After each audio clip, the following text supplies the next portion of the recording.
غوث اعظم بمنے بے سرو ساما مدد قبلہ دی مدد کعبہ ایما مدد واہ کیا مرتبہ اے غوث ہے بالا تیرا، اونچے اونچوں کے سروں سے قدم اعلیٰ تیرا، سر بھلا کوئی جانے کہ ہے کیسا تیرا، اولیاء ملتے ہیں آنکھیں وہ ہے تلوہ تیرا، امداد کن اج رنج و غم آزار کن، گردین و دنیا شاد کن یا غوث اعظم دستگیر۔ دوستو آج 21 ربیع الاخر ہے، ماہ ربیع الاخر کا مہینہ جاری ہے۔ عام طور پہ اسے 11ویں کا مہینہ بھی کہا جاتا ہے، 11ویں شریف کا مہینہ۔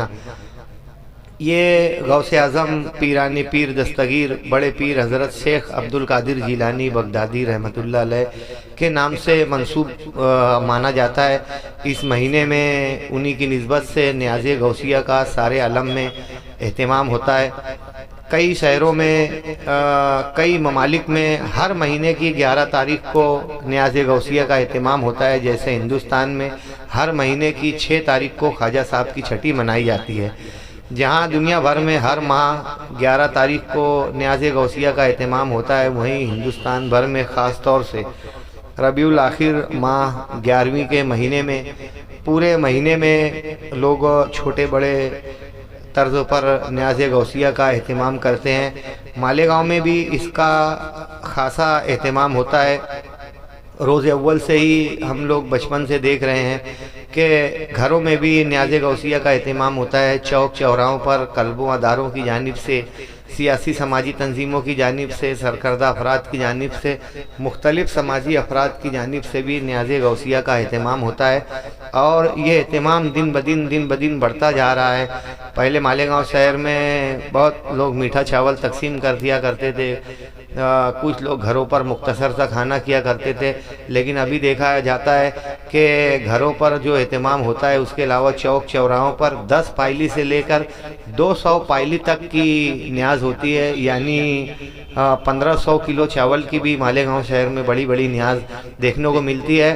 ماہ ربیع الاخر کی 1 تاریخ سے آخر تاریخ تک جس کو جب سہولت ہوتی ہے اپنے حساب سے لوگ ذکر و اذکار کا، فاتحہ خوانی کا، تلاوت کا، درود و سلام کا نذرانہ پیش کرتے ہیں۔ وہیں بڑی تعداد میں نیاز غوثیہ کا بھی اہتمام ہوتا ہے۔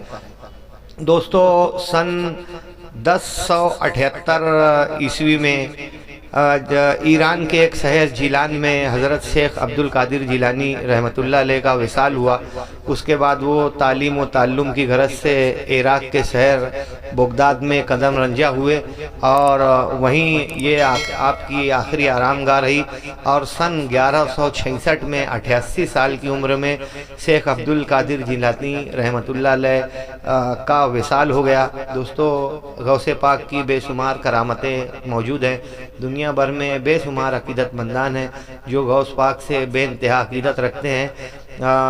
جہاں ملک بھر میں، دنیا بھر میں نیاز غوثیہ کا اہتمام ہوتا ہے، وہیں عراق میں بغداد شریف میں آپ کے روضے پر روزانہ نیاز غوثیہ کا اہتمام ہوتا ہے۔ غوث اعظم غربا، مساکین، مستحقین کو، پریشان حالوں کو، بدحالوں کو کھانا کھلانے میں اولیت دیا کرتے تھے۔ یہی وجہ ہے کہ ان کے اس فعل کو لوگ فالو کرتے ہیں اور نیاز غوثیہ کا بڑے پیمانے پر اہتمام ہوتا ہے۔ دوستو مالیگاؤں کے کئی رکشہ اسٹاف والوں نے، کئی کلب ادارے والوں نے، کارخانہ داروں نے، مزدوروں نے، ماؤں بہنوں نے گھروں پر اپنے اپنے طریقے پر سے مختلف نیاز غوثیہ کا، چھوٹی بڑی نیاز غوثیہ کا اہتمام کیا۔ سیف نیوز پر آپ نے گزشتہ دنوں میمن برادری کی بھی پرخلوص نیاز غوثیہ کی تصاویر دیکھی ہوں گی۔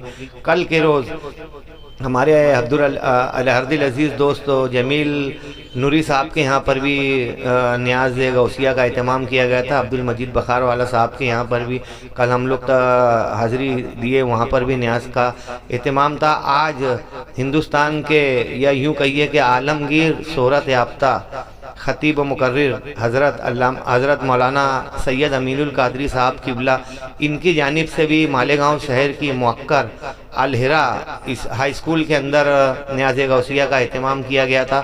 سید حضرت مولانا سید امین القادری صاحب سے عقیدت رکھنے والے تمام متعلقین و متعقدین احباب رشتہ داروں نے بڑی تعداد میں شرکت کی۔ شہر کے مختلف شعبوں کے سرکردہ افراد نے بھی بڑے خلوص سے شرکت کی۔ کئی لوگوں نے لذیذ طعام کا لطف اٹھایا، مگر بیشتر افراد تو ایسے تھے جو صرف سید صاحب کو دیکھ لینے کے لیے، ان سے ہاتھ ملانے کے لیے، ان سے بات کرنے کے لیے وہاں پر حاضر تھے۔ شامیانے پر سید صاحب لوگوں کے استقبال کے لیے بذات خود بنفس نفیس موجود تھے، اور مجمع سے جو شخص بھی آ رہا تھا بڑے تپاک سے حضرت صاحب سے مل رہا تھا اور نیاز غوثیہ سے لطف اندوز ہو رہا تھا۔ دعائیں دی جا رہی تھی، ذکر و اذکار چل رہے تھے، بہت بہترین انتظام تھا۔ منتظمین کو بھی مبارکباد پیش کی جاتی ہے کہ اتنے بہترین انتظام۔ ہمارے ساتھ بھیونڈی سے ڈاکٹر مختار صاحب آئے ہوتے، جب انہوں نے نیاز کا یہ عالم دیکھا تو انہیں بڑی روحانی خوشی ہوئی، اور بیرون شہر سے جب بھی کوئی مالیگاؤں آتا ہے تو سید صاحب سے ملنے کی ضرور گزارش کرتا ہے۔ گزشتہ 2 روز قبل پاکستان سے میرے دوست کا فون آیا، میں نے ان کی سید صاحب کے ساتھ ایک تصویر فیس بک پر پوسٹ کی تھی، جسے دیکھ کر انہوں نے مجھ سے کہا کہ سید صاحب آپ کے ہی شہر میں رہتے ہیں؟ میں نے کہا شہر میں نہیں بلکہ ہمارے محلے میں رہتے ہیں۔ تو بہت حیرت سے وہ اس بات کو سن رہا تھا اور پوچھ رہا تھا کہ کیسے دکھتے ہیں، کیسے چلتے ہیں، کہاں رہتے ہیں، کیسے رہتے ہیں، کیا کرتے ہیں۔ دوستو، آج مالیگاؤں شہر کی یہ شخصیت حضرت سید مولانا امین القادری صاحب نہ صرف ہندوستان بلکہ عالمگیر پیمانے پر مالیگاؤں شہر کا نام روشن کر رہے ہیں، اور ان کی خطابت سے، ان کے بیان سے سارا زمانہ مستفید ہو رہا ہے۔ بے شمار دعائیں سید صاحب کے لیے، اور ان کا یہ سایہ مالیگاؤں والوں پر ہمیشہ قائم رہے۔ آئیے آپ کو بتاتے ہیں نیاز غوثیہ کی کچھ اہم اور خاص جھلکیاں مولانا سید امین القادری صاحب قبلہ کی جانب سے جو الہرا ہائی اسکول میں منعقد کی گئی، بڑے خلوص کے ساتھ بھائی رضوان میمل اور جمیل رضوی صاحب کے بالخصوص شکریہ کے ساتھ سیف نیوز پر۔ دوستو، اس ماہ میں 26 تاریخ کو ہم لوگوں کا عراق، ایران اور عمرہ کے سفر کی تیاری کا عزم تھا، مگر ایران، فلسطین، اسرائیل جنگ کی وجہ سے ایران اور عراق کا ویزا تو کسی صورت نہیں مل سکا۔ بہرحال اگلے ماہ عمرہ کے لیے روانگی کا عزم ہے۔ آپ سے دعاؤں کی درخواست کہ سفر کامیاب اور آسان ہو۔ آنے والی کسی ویڈیو میں ہم آپ کو بتائیں گے غوث اعظم پیرانی پیر دستگیر کی مکمل تاریخ، بایوگرافی اور ہسٹری۔ آج آپ کو صرف اتنا بتا دیں کہ سن 1078 میں یکم رمضان المبارک غوث پاک کی ولادت کی تاریخ بتائی جاتی ہے۔ بیشتر مورخین 29 شعبان 1078 بھی غوث اعظم پیرانی پیر دستگیر کی ولادت کی تاریخ بتاتے ہیں۔ وہیں سن 1166 11 ربیع الاخر کو ان کے وصال کا دن بتایا جاتا ہے، جبکہ بیشتر مورخین نے 17 ربیع الاخر کو بھی غوث اعظم پیرانی پیر دستگیر کے وصال کی تاریخ بتائی ہے۔ پیدائش اور ولادت دونوں کی تواریخ میں مورخین کے ذریعے تضاد پایا جاتا ہے۔ ممکن ہے کہ جب بغداد شریف آپ کے روضے پر حاضری ہو تو آپ کو مکمل تاریخ سیف نیوز پر بتائی جائے گی۔ دعاؤں کی درخواست، اگر یہ ویڈیو پسند آئے پلیز شیئر کیجیے۔